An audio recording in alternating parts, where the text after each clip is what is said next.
काम किसी युग में नहीं हुआ वो काम योगी युग में कैसे हो रहा। हिंदू एक हो रहा, महाराष्ट्र के सर्वे में दिखा योगी का नारा।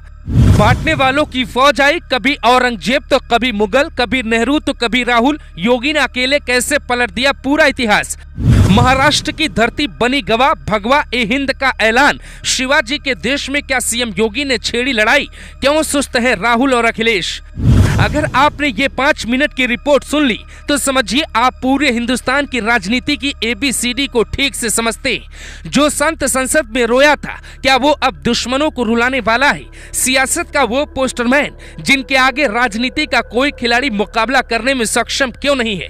कहते हैं जिसकी लोकप्रियता बढ़ती है उसके दुश्मन भी अनेक होते हैं। जो योगी हिंदुस्तान में भगवा ए हिंद की लड़ाई छेड़ रहे हैं, क्या वही योगी एक दिन दुनिया का इतिहास बदल देंगे। कहते हैं कि सियासत में हर दौर में कोई ना कोई पैदा हुआ। कभी सुभाष चंद्र बोस ने कहा था तुम मुझे खून दो मैं तुम्हें आजादी दूंगा। आज वो लाइन योगी क्यों दोहराने लगे। नेताजी सुभाष चंद्र बोस को तो देश की जनता ने खून दिया, हमें आजादी मिल गई। लेकिन अब योगी जो मांग रहे हैं, क्या हमारा समाज उन्हें दे पाएगा। योगी ने जो मांगा है वो देना आसान नहीं है और योगी से जो जनता को चाहिए वो और भी मुश्किल है। महाराष्ट्र में योगी का जादू दिखा है। सर्वे में साफ पता चल रहा है कि बीजेपी की सरकार आ रही है। लेकिन क्या योगी का मकसद सत्ता है। क्या वो सिर्फ चुनाव जिताएंगे और फिर एक दिन संन्यास लेंगे। हमने योगी पर पड़ताल की, कई राजनीतिक पंडितों से बात की। हमने सवाल पूछा योगी का भविष्य क्या है और योगी राज में हिंदुस्तान का भविष्य कैसा होगा। योगी में ऐसा क्या है जो अब तक भारतीय राजनीतिक इतिहास में किसी नेता के पास नहीं है। तो सुनिए हैरान करने वाली कहानी।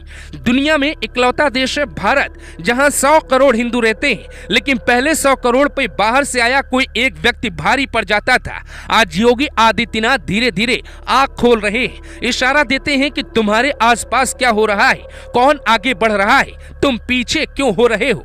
मुजफ्फरनगर में कॉलेज में पढ़ाने वाली एक महिला हमारे सहयोगी अभिषेक शांडिल्य को मिलती है।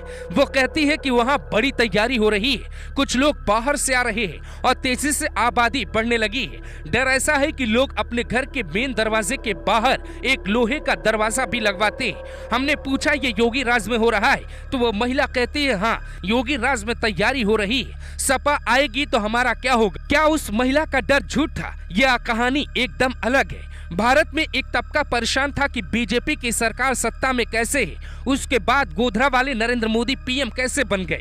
तभी एंट्री लेते हैं योगी, जो मोदी से कई गुना ज्यादा तेज निकले।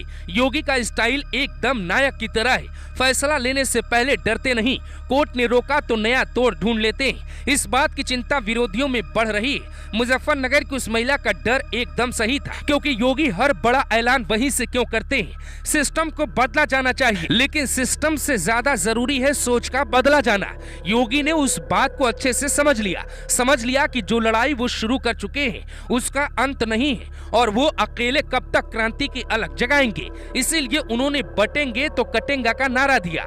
वो रिस्क उठाना जो किसी राजनेता ने अब तक नहीं उठाया। हिंदुओं को एक करना कोई आसान काम नहीं है। यहाँ जाति व्यवस्था बनी है। यादव और ब्राह्मण के बीच समाज ने एक लकीर खींची है जिसे योगी मिटाना चाहते हैं। क्या वो मिटा पाएंगे? क्या हिंदू एक हो पाएगा? क्या भारत में ऐसा होगा? क्या भारत की एकता से दुनिया के 57 मुस्लिम देशों में हड़कंप मचेगा?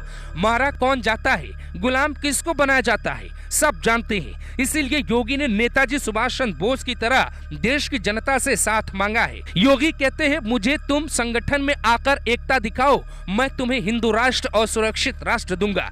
योगी का ये स्टाइल सब कुछ बदल रहा है।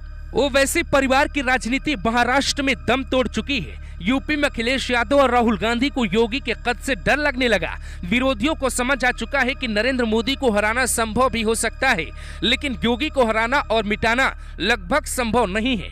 इसीलिए राजनीतिक इतिहास में ऐसा कम होता है कोई एक व्यक्ति ऐसा हो जिसके आदेश पे पूरा भारत एक हो जाए। बाजार में लोग सामान नाम देखकर खरीदने लगे, दुकानदार का नाम पढ़कर खरीद रहे हैं। अब एकता का भाव बढ़ने लगा है। जातियां तो हिंदुस्तान में पहले मुसलमानों में और हिंदू हिंदुओं में दोनों थी, लेकिन अंग्रेजों से पहले भारत आए मुगलों ने हिंदुओं की जाति बांट दी। नतीजा आज ज्यादा संख्या होने के बाद भी क्या स्थिति है सबको पता है। अगर इस लड़ाई में योगी हार गए तो फिर कोई ये नहीं कह सकता कि उसे हिंदू राष्ट्र चाहिए, क्योंकि एक शेर दहाड़ रहा है, उसके गर्जन से कितनों की गर्दन कांप